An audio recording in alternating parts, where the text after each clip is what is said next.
예, 어젯밤에 6시간 계엄, 예, 다들 좀 많이 놀라셨죠? 이게 과연 앞뒤 없는 해프닝인가? 아니면 계산된 치고 빠지기인가? 어느 경우든 간에 정치 위기가 이제 양성화됐습니다. 그냥 모든 국민이 이 정치 위기에 신경을 쓰지 않으면 안 되는 그런 상황이 됐죠. 그런데 우리 국민뿐만이 아닙니다. 지금 트럼프, 시진핑, 평양 전부 머리에 쥐가 날 지경입니다. 오늘 그 같은 이야기를 좀 모시도록 하겠습니다. 일단 계엄은 정치 위기 돌파의 수단이 아닙니다. 왜 그러냐면 한국이 고도로 선진화된 사회이기 때문이죠. 계엄은 북한 급변 사태 혹은 전쟁 혹은 전쟁에 준하는 상황에서만 국민들한테 설득력을 가집니다. 너무 고도화된 사회이기 때문에. 그런데 이제 과연 이번 계엄이 그러면 앞뒤 없는 해프닝이냐, 먹히지도 않을 계엄을 한 거냐, 아니면은 계산된 치고 빠지기, 계산된 칩바냐. 저는 일단 좀 윤석열 대통령이 이 칩바 게임, 그러니까 치고 빠지기 게임을 곧잘 하는 사람이라고 생각을 합니다. 이거는 제가 언제 느꼈냐면 2023년 1월 11일 외교부 국방부 신년 업무 보고 자리에서 가설적 차원에서 핵무장 가능성을 슬쩍 언급하면서 치고 빠지기 게임을 했죠. 생각해 볼 수도 있지만 현실성이 없습니다라는 식으로 말을 했어요. 이게 전형적인 치고 빠지기 화법이죠. 한번 직접 들어보시겠습니다. 이제 더 문제가 심각해져 가지고 여기 뭐 대한민국에 무슨 전술핵 배치를 한다든지 우리 자신이 그 자체 핵을 보유할 수도 있습니다. 그러나 늘 현실적으로 가능한 수단을 선택하는 것이 중요한데 지금은 그 한미 간의 하여튼 이런 미 핵자산의 운용에 관해서 우리가 정보를 공유하고 함께 참여하고 공동기획, 공동 실행하는 이런 논의가 지금 전개되고 있는데, 예, 이게 이제 2023년 1월 얘기입니다. 치고 빠지기거든요. 이 얘기 나왔을 때 이거 지금 보도가 VOA잖아요. 미국이 아주 발칵 뒤집혔어요. 지금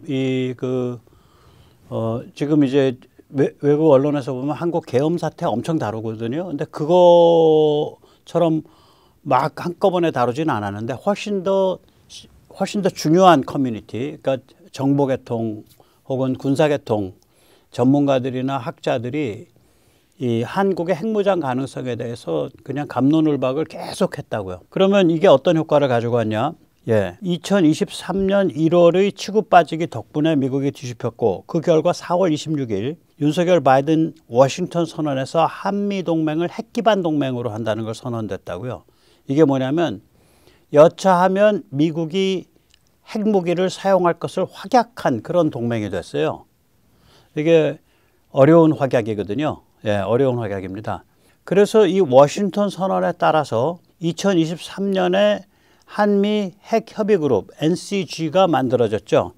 그리고 2024년 7월에 워싱턴 나토 정상회담에서 만난 윤석열 바이든은 한미 억제 핵작전 지침을 만들 것을 천명했어요. 그리고 그로부터 4개월이 지난 2024년 11월에는 한미 핵억제 핵작전 지침이 완성됐다는 발표가 있었습니다. 이게 기본적으로 뭐냐면은 미국은 핵무기를 사용하고 한국은 비핵 전력을 해서 북한을 평정 접수한다. 여차하면 뭐 이런 얘기예요. 결국 그 작전 지침이 만들어졌다고요. 여기 이제 올해 11월 그러니까 불과 한 달 전쯤에 만들어졌다, 완성됐다라고 발표된 거예요. 예. 그래서 저는 이번 6시간 이 계엄 역시 이게 칩바 게임일 가능성이 있다라고 봐요. 물론 이제 윤석열이라는 인물이 IQ가 낮고 배짱이 없어서 진짜로 계엄을 시도하다가 이거 안 될 일인데 쫄린 나머지 중간에 그만뒀다.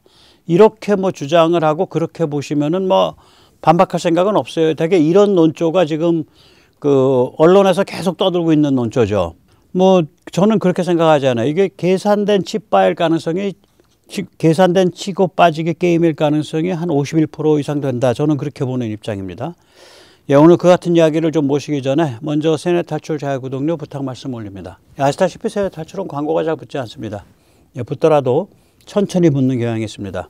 도와주시면 보다 좋은 컨텐츠로 찾아뵙는 데 커다란 힘이 되겠습니다. 감사합니다. 만약에 이게 집밥 게임이었다, 치고 빠지는 게임이었다라고 한다면 무엇을 노린 것일까요?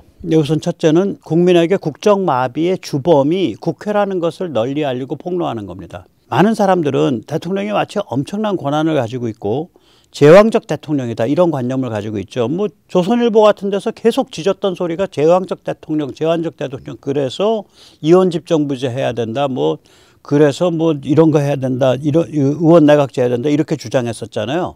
그래서 마치 대통령이 어마무시한 권한을 가지고 있는 거로 생각을 하는데, 한국은 미국과 같은 대통령 중심제이면서도 의회 권한이 굉장히 막강해요. 그래서 의회가 어깃장을 놓기 시작하면 대통령이, 말하자면 그 국회가 어깃장을 놓기 시작하면 대통령이 산송장이 된다고요. 그래서 이번 계엄 발표 담화문을 보면 이 국회가 행정부를 산송장으로 만들어 왔다, 대통령을 산송장으로 만들어 왔다, 이 얘기예요. 한 그 짧은 담화문이.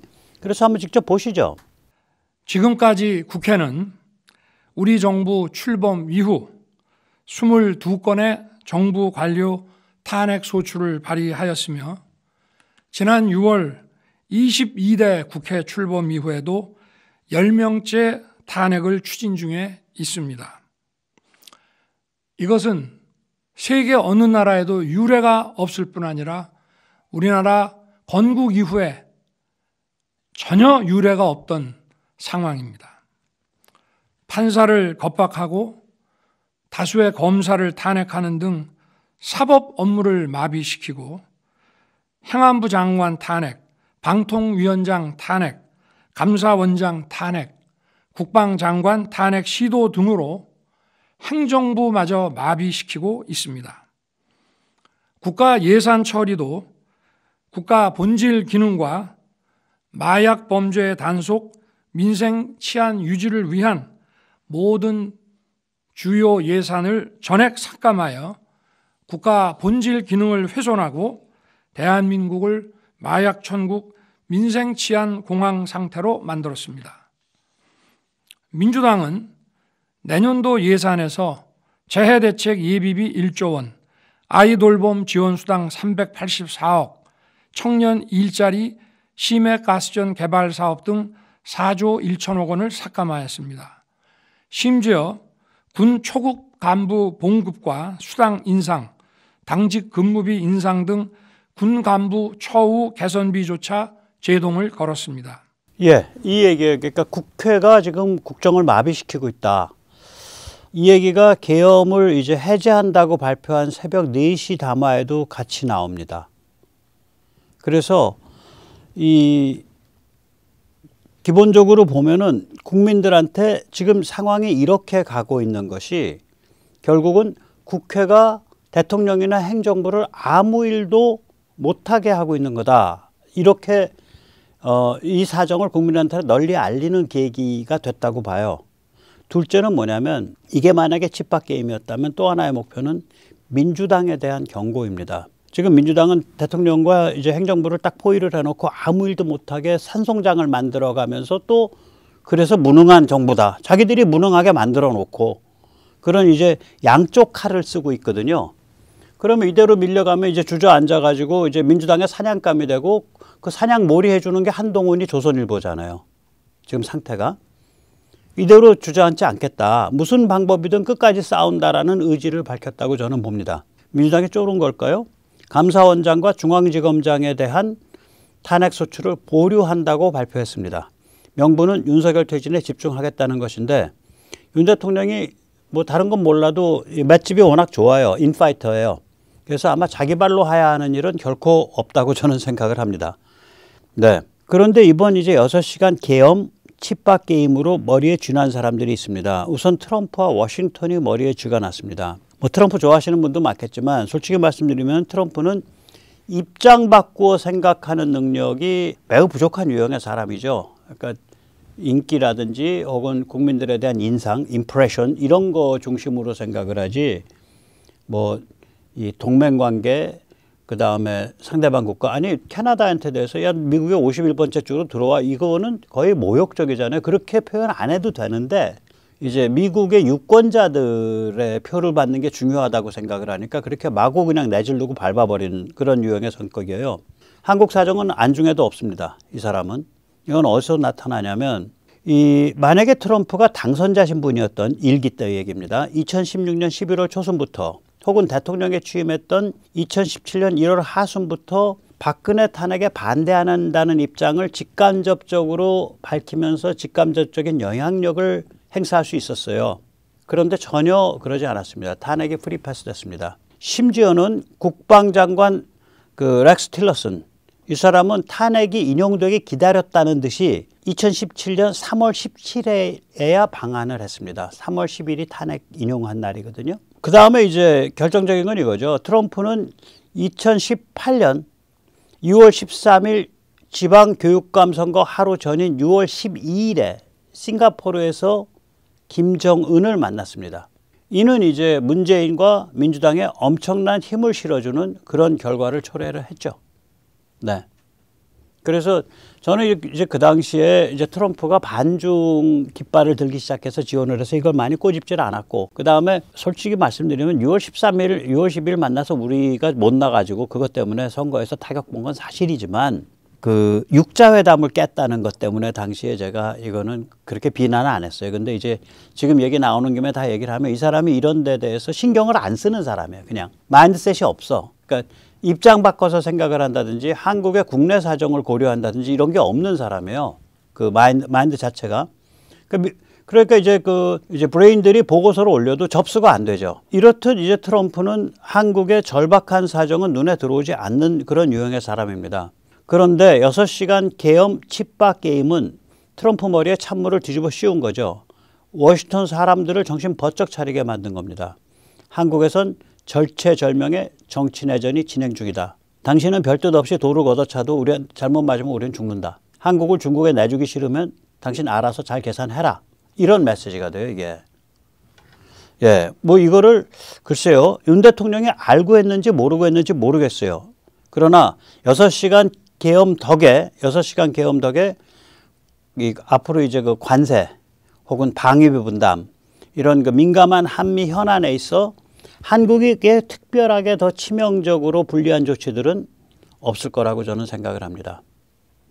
이게 이제 윤 대통령이 이거를 알고 했나 모르고 했나 전 그건 모르겠는데 그런 효과가 분명히 있어요. 지금 이제 그 사람들이 아는 한국은 말하자면 그 블랙핑크의 한국이고 아파트의 한국이고 그 다음에 무기 잘 만들고 칩 잘 만드는 한국이고 배 잘 만드는 한국이고 잘 나가는 한국이에요. 그러고 선진국이야. 그런데 이 선진국에서 갑자기 별일도 없는데 계엄을 해? 야, 여기 도대체 뭐가 진행되고 있는 나라야? 하고 눈을 뒤집고 한번 들여다보게 된다고요. 그러면 뭐 이제 피상적인 매체들은 뭐 계엄했다가 어쩌고 저쩌고 이렇게 이제 서방이나 미국 매체들이 얘기하지만 전문가들은 한국 정책을 다루는 사람들, 이런 사람들은 한국에 이러이러한 사정이 존재한다. 여기에 굉장히 강력한 친중 성향, 친북 성향의 블락이 사회 담론과 그리고 국회와 지식인 분위기를 장악하고 있는 좀 병적인 데가 있다, 여기가. 그래서 조심해서 다뤄야 된다. 한국이라고 다 같은 한국이 아니다. 사실상 굉장히 심각한 정치 내전이 진행되고 있다. 이런 보고서들이 올라갈 수 있는 틈이 생긴 거예요, 이게. 뭐 그걸 알고 했는지 모르고 했는지, 그걸 알고 그걸 겨냥한 건지 그건 제가 잘 모르겠습니다. 결과가 그렇다는 얘기예요. 트럼프와 워싱턴만 자지러진 게 아니죠. 시진핑과 베이징도 자지러졌습니다. 예. 중국 공산당은 자나깨나 대한민국을 종중천하로 만들자, 이 원대한 목표를 향해 온 정열을 불태우고 있는 중이죠. 예. 그런데 이 중국의 대한민국 종중천하 작전의 요체는 찬물에 개구리를 넣고 천천히 데워 죽이는 그 방식이 돼야 돼요. 그러니까 이 대한민국 사람들이 종중천하가 되는 줄도 모르는 상태에서 하루에 1mm씩 중국을 향해서 표류해 가는 거죠.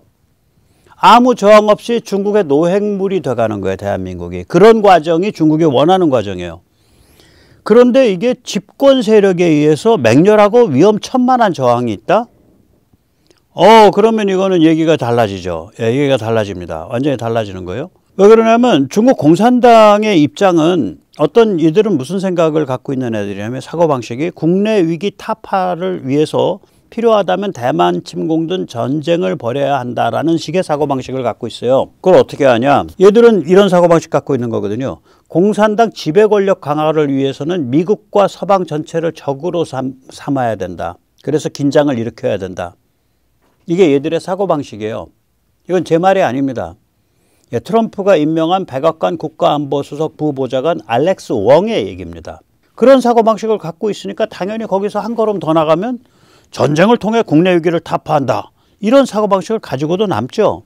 자기가 그런 사고방식 갖고 있으니까 이제 말하자면 이 윤석열 대통령에 대해서도 이제 그렇게 의심을 하게 된다고요.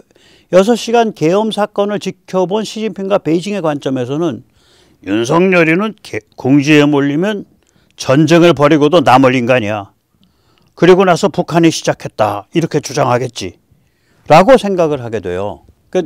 그러면 뭐 중국이 한반도 평화를 사랑하는 데냐? 아닙니다. 중국은 한반도에서 전쟁을 절대적으로 피해야 할 일이라고 생각하는 게 아니라 한반도 전쟁은 절대적으로 중국이 선택한 시점에서 중국이 선택한 방식으로 진행돼야 될 일이라고 보는 그런 집단이죠. 그러니까 윤 대통령의 움직임을 보고 기겁할 수밖에 없습니다. 이게 드디어 우리 자랑스러운 한국인의 입에서도 똑같은 얘기가 나와요. 이 중국 공산당의 이런 관점이. 조국 쪽에서 오늘 나오는 얘기가 뭐냐면 윤석열이를 당장 자리에서 끌어내려야 됩니다. 궁지에 몰려서 언제든지 전쟁 버튼을 누를 수 있는 사람입니다. 아니 여기 있는 주한미군은 다 그럼 바보 등신인가? 그게 중국 공산당 사고방식이거든 이게. 여러분 중국 공산당 스스로가 그런 식으로 사니까. 조국은 그런 식으로 안 살기를 바라요. 그러니까 집안에 무슨 문제가 있으면 밖에 나가서 불질러야 된다. 뭐 이런 사고방식, 극단적 사고방식을 가진 분이 아니시기를 제가 간절히 기원합니다. 조국 의원님. 예. 그러면 이제 이게 북한, 평양도 비슷해요. 평양도 마찬가지죠. 저는 김정은이란 이름 대신에 평양을 쓰는 걸 좋아해요. 왜 그러냐면 진짜 김정은이 완전히 다 장악하고 있어? 아니면 위에 둥둥 떠가지고 엎혀가고 있는 거예요? 저 잘 모르겠거든요. 아무튼 평양도 마찬가지입니다. 중국이랑 똑같이 보겠죠. 예. 윤석열은 궁지에 몰리면 전쟁을 벌이고도 남는다. 그리고 북한이 시작했다. 이렇게 주장할 것이다. 이런 생각에 이제 평양은 잠을 못 자지 오히려 더. 맞으면 골로 가니까. 그래서 그동안 불장난할 때 사용한 라이터를 몽땅 걷어갖고 대동강 물속에 던져 넣을 겁니다. 그래서 아마 몇 달 동안 북한의 도발이 별로 없을 것 같은데요. 제 생각엔. 네. 저는 이제 긴장수위 지배 전략, 에스컬레이션 더미넌스 전략을 넌스인데 N이 하나 빠졌네요. 이 전략을 써야 된다. 이렇게 주장을 해왔죠. 이게 어떤 전략이냐. 북한에 대한 긴장 수위를 우리가 결정하는 전략이에요. 북한이 긴장 수위를 1cm 높이면 우리는 2cm, 4cm 높여요. 북한이 긴장 수위를 1m 높이면 우리는 2m, 4m 높이는 그런 방식이죠. 그럼 이게 군사적으로 보통 하는 건데, 군사적 대응인데, 요번에 이제 6시간 계엄이 긴장 수위를 이만큼 높인 거예요, 이게. 군사적 긴장 수위가 아니라, 군사적으로는 긴장 수위가 아닌데, 이게 이제 베이징이나 평양이 자지러지게 만든 거죠. 윤 대통령이 알고 했던 모르고 했던 결과적으로는 중국과 북한에 대해 대한민국의 긴장 수위 지배 전략을 구사한 셈이 됐어요. 왜 그러냐면 계엄이란 조치는 전시에 사용하는 거거든. 전시에 준할 때 사용하는 거예요. 북한 급변사태나 이럴 때. 그런데 잘못 태어나게 평상시에 쓸 수 있어. 이거를 얘기를 하니까 뭐 우리가 서방 선진국에 서방 선진국 맞아. 근데 국회 꼬라지 봐 이거. 이것들이 사람이냐? 이거 계엄으로 쓸어버려야지. 그 표현을 한 거잖아. 그러니까 걔들 입장에서 볼 땐 모골이 송연하죠. 우리는 뭐 하려면 확실히 하지 뭐 하다가 말어 어째 배짱이 없네 이런 사람들이 지금 태반인데 이거 자체가 이거는 모골이 좀 송연한 일입니다. 사실은 예, 모골이 송연한 일이에요. 걔들 입장에서 보면. 그래서 참 밤낮으로 고생하시는 분들께 제가 드리고 싶은 말씀이 있어요. 너님들의 민주주의를 수호하시느라 밤새우신 민주당 종중 동지 여러분, 우리 언어로 국회 독재, 국정 파괴를 옹호하시느라 밤새우신 민주당 종중 동지 여러분, 6시간 계엄은 예고편이었습니다. 북한 급변 사태가 터지는 날 계엄 본방사수하시기 바랍니다. 여러분의 예감대로 몽땅 처리될 것입니다. 네, 오늘 여기까지 모시겠습니다. 감사합니다.